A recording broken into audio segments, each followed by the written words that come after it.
James O'Brien on LBC. Listen on your smart speaker. Just say, play LBC.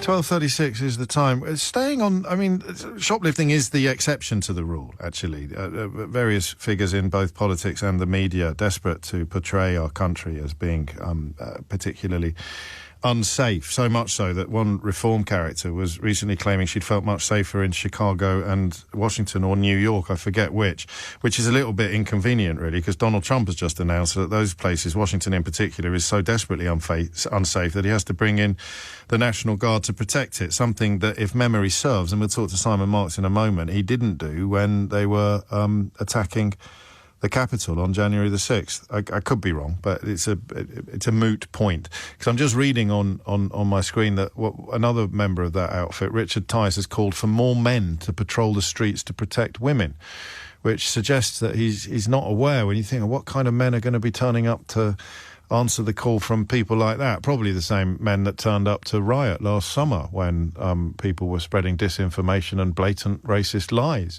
2 in 5 of whom had been reported for domestic abuse in the past. So I don't know whether these characters realise what they're playing with then when they make these sort of pronouncements, but I do know that there is enormous political capital to be made in pretending that things are much worse, especially if you can blame it on foreigners.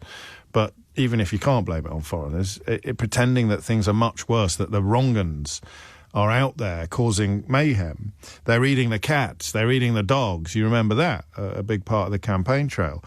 But even against that backdrop and with that understanding, Donald Trump's actions... Well, let's get Simon Marks to tell us what happened, and then we'll perhaps dig into the why of it. So, Simon, welcome. What happened? Well, just to go back to January the 6th, James, actually the National Guard was deployed at the instigation of the mayor of Washington, D.C., Muriel Bowser. She put about 1,000 National Guard troops on the streets at around 2 o'clock that afternoon. It wasn't until 4 hours later that a Trump administration official, the acting defense secretary, authorized an additional 4,000 National Guard troops on the streets. So at that point, it was the Trump administration putting the brakes on, not the mayor of the city. This time around, we've got Donald Trump. Let me pause you briefly, because in the first hour, it took us about 20 minutes to remember that a large part of Donald Trump's problem with Volodymyr Zelensky may well be that Volodymyr Zelensky defied him back in 2019 in circumstances that got Donald Trump impeached. You've just reminded us that in a couple of years ago, Muriel Bowser also essentially defied Donald Trump or caused him embarrassment by calling in the Federal Guard in circumstances that he didn't want them to be called in. Right, and I think the bigger picture here, this relationship between Muriel Bowser, the mayor, and Donald Trump, the president, is extraordinarily complex for Mayor Bowser because of the very specific governance issues that lie at the heart of Washington, D.C. Remember, this is not a state. It's only been since 1973 that this city even had an elected city council and an elected mayor. Prior to that, Washington, D.C. was run by presidential fiat, and Donald Trump's very keen on returning to that situation, and this may be why he's decided to begin the process of making law and order and crime in Washington, D.C. an issue, completely overstating, shamelessly overstating the reality of the situation on the ground here. I mean, that speech yesterday, the briefing at the White House in which he referred to the city as being riddled with crime, bloodshed, squalor, bedlam, and worse. I mean, it was echoes of the American Carnage inaugural address back in January of 2017, but it's not a description of the city that is at all recognised by the vast majority of people who live here. What Donald Trump sees in Washington, D.C. and in Mayor Bowser is a soft target. He can do what he's doing, flood the zone with National Guard to bring about an end to what he referred to yesterday as complete and total lawlessness, which doesn't, of course, exist on the streets of Washington, D.C. but he can use this as a litmus test for what he wants to do in other major cities controlled by Democrats across the country. And he was open about this yesterday. He spoke yesterday about Chicago, Los Angeles, New York, Oakland, Baltimore. He intends to take this plan and go national with it and confront other Democratic Party lawmakers who have less capacity than Muriel Bowser to soak up what he's doing. She's kind of soaking it up because she's very worried that otherwise he's simply going to take complete federal control of this city. Others, like, Gavin Newsom in California, are much more likely to hit back. Karen Bass, the mayor of Los Angeles. But you start it here and try and prove the proposition that National Guard can resolve what is largely a fictional crime wave in this city. Are there pockets of difficulty here? Carjackings on the rise, particularly in a couple of central downtown corridors? Absolutely. But the murder rate, violent crime statistics at historic lows. But the facts just pause that again. Donald Trump's out to prove something. Historic lows. I mean, we're almost so inured to it now that these things don't hit as hard as they would do in normal circumstances. I'm going to play his own words because sometimes it's helpful to hear him saying the things that you're describing him saying, and then we'll come back to that point. We're here for a very serious purpose, Something's out of control, but we're going to put it in control very quickly like we did on the southern border.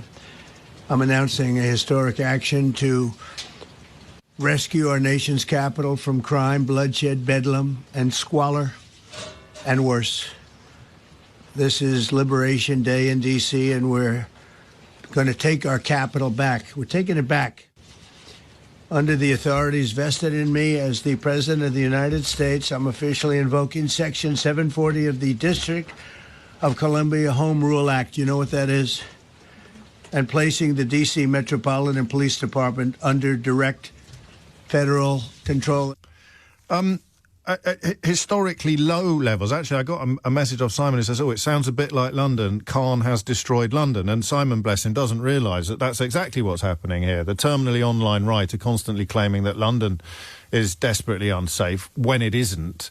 And Donald Trump is claiming that Washington, D.C. is desperately unsafe when it isn't. I understand the possible plan to behave similarly in other Democrat-run cities, but is there a big picture? I mean, who does this appeal to people who never go to Washington but who Donald Trump wants to be frightened? The same people who perhaps voted last year for fear of having their dogs and cats eaten by Haitians? Yeah, I mean, it was absolutely extraordinary to see Jeanine Pirro, who is now the U.S. Attorney for D.C., this former Fox News made-for-TV judge. I mean, she was a real judge before she was hired by Fox News. She's now the city's top prosecutor, and she stood at that press conference yesterday and claimed that she couldn't invite her family members to Washington, D.C. because it is so dangerous and so impossible for you to traverse the city. I mean, it is laughable to make that suggestion. I mean, my biggest decisions yesterday involved whether I was going to wander up the road to the fishmongers to buy some branzino and get some peaches from the local grocery. My son was actually in the centre of the city yesterday and called me up and said, do you want me to run to the Greek deli and bring home some taramasalata? I mean, we are not sitting here. We are not sitting here as citizens cowed by the concept that we are about to be struck down by some monumental crime wave. And James, I've lived here for 32 years. I remember when this was the murder capital of the United States. Murder and violent crime, I mean, just to give you a few of the stats that are out there, compared to 2023, homicides are down 32%. Armed carjackings are down 53%, and assaults with a dangerous weapon are down 27%. And if you go back further in history, in 2023, Washington, D.C. recorded 274 murders, a terrible number in a country that is gripped by terrible crime all over this country, fueled, of course, by the easy availability of guns. That was 274 murders in 2023. If you go back back earlier to the 1990s, that in 1990 the city reported 498 homicides. In 1991, 509 homicides. And at the time, the population of Washington, D.C. was much smaller than it is now. So these are 30-year lows. But as he did last week with the jobs numbers, 10 days ago, with the jobs numbers, Donald Trump yesterday insisted the Metropolitan Police force here in Washington has been cooking the books. I mean, literally, apparently cooking the books for 30 years. And only he is the man who has recognised that this is going on and as a result is going to flood the zone with National Guard who have been ordered to be rougher and tougher than the criminals that they are apparently going to confront face-to-face on the city's streets. I mean, I've got a few more questions, but I don't know that you'll be able to answer any of them. I'm wondering what would be worse than bedlam, bloodshed and squalor, because he said bedlam, bloodshed, squalor and worse. And I just want one more little taste of just how mad all this is becoming.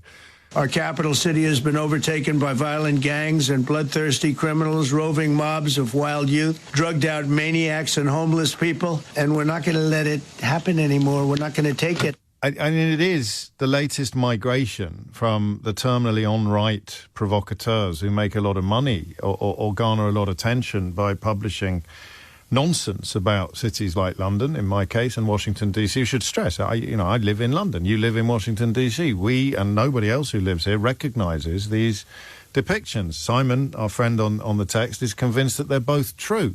So that is the kind of character that he's appealing to. Do we have any idea how much salience these appeals have, whether or not they work, whether or not they do actually create a constituency of support?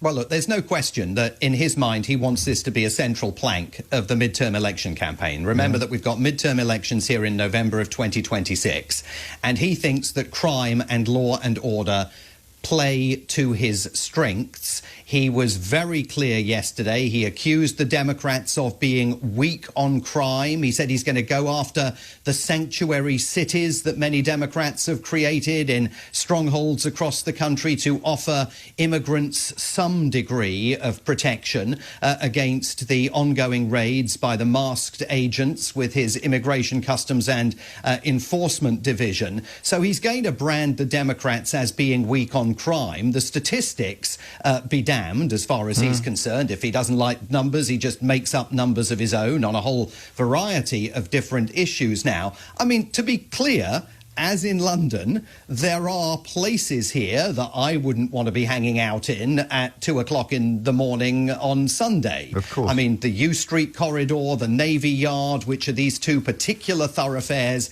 where there have been a growing number of armed carjackings over the last several months. You know, the city's authorities themselves concede there are issues and problems there, and they've implemented a summer youth curfew to try and deal with them. But the notion that as you travel around this city, you are placing yourself in any greater degree of risk than you might be in London or, frankly, any other city in the United States is, as any Washingtonian will tell you, it's a laughable proposition. But it's a very threatening proposition as we head into that midterm election campaign. And he threatens to roll this out nationally because, on the one hand, he can make this an issue that plays to the strengths of the Republicans in that election campaign. But on the other hand, if things aren't going well for him and for his fellow Republicans as that campaign plays out, it is perfectly possible that what we're seeing here in Washington now, the deployment of the National Guard in Los Angeles back in June to deal with the anti-immigration protesters, these could be all a test bed for going to the country in a year's time and saying, you know, this country is just too insecure. Crime is too rampant. It is too dangerous out there. There's a national emergency. We need to think, I'm very sorry, my fellow Americans, about postponing these midterm elections. So in every sense, this can work to his advantage, and he may not even know yet himself precisely which route he's going to take with it. A cowed population is a lot more amenable Thank you, Simon. You slightly unnerved me with that final observation. I won't hold you to it like a latter-day Nostradamus, but I shall certainly remain mindful of it as these madnesses continue to unravel on both sides of the Atlantic, of course. And it's probably worth pointing out that the mayor of Washington, D.C. is a woman of colour, because Sadiq Khan's ethnicity has an awful lot to do with the bigotries of people like Simon, who texted us earlier to insist that London has been ruined by Sadiq Khan, just as Washington has been ruined by Muriel Bowser. It's a lie. Whether or not it's a racist lie, I suppose, is a little bit harder to pin down.